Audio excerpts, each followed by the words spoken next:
To classify the figure using the given coordinates, first find the slope and the distance between the endpoints for each side of the figure. So from points A to B, if we let point A be x sub 1, y sub 1, and point B be x sub 2, y sub 2, we're going to apply the slope formula, y sub 2 minus y sub 1, 4 minus 2, which is 2, over x sub 2 minus x sub 1, 4 minus negative 3, which 4 minus a negative 3 minus a negative turns into a plus. 4 plus 3 is 7.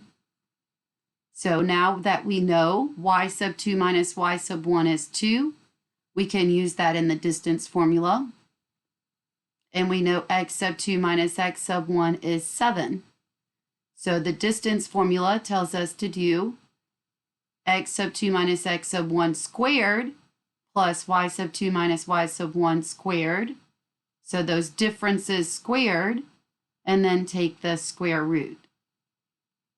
7 squared is 49. 2 squared is 4. Find the sum of the differences squared, and you get 53. So the distance between points A and B, and thus the measurement of line segment AB is equal to the square root of 53, which is a decimal. We know that's an irrational value that we can just leave in simplest radical form for now. Now moving on, you want to find the slope and the side length for each side of the figure. Pause the video to finish finding that information. Now that you've got your data for slope and distance, you can compare using the distance between endpoints. That's telling us the lengths of the sides. We see that side lengths AB and CD are congruent.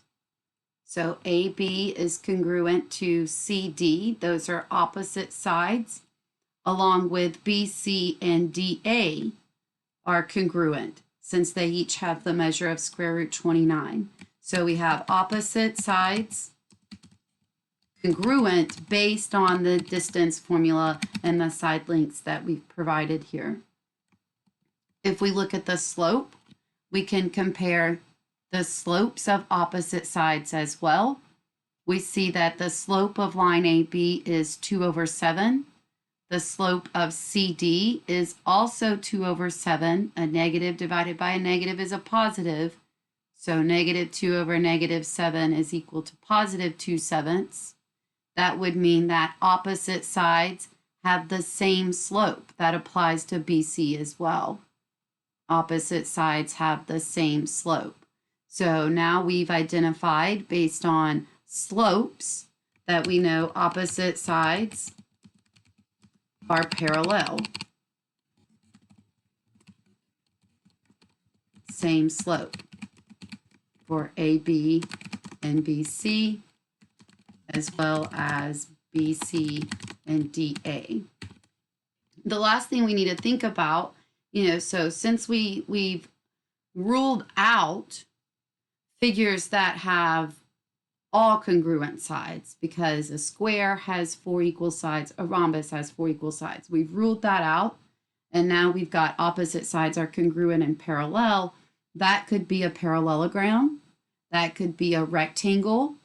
What would we need to look at next to determine if it's a parallelogram or a rectangle? The difference there is going to be using the slope formula. Do we have adjacent sides perpendicular? Do we have any right angles? We know that by looking at adjacent sides. Are the adjacent sides perpendicular?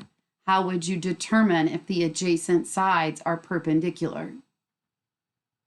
Compare slopes to see if they are negative reciprocals, meaning they're opposite in sign and reciprocal values.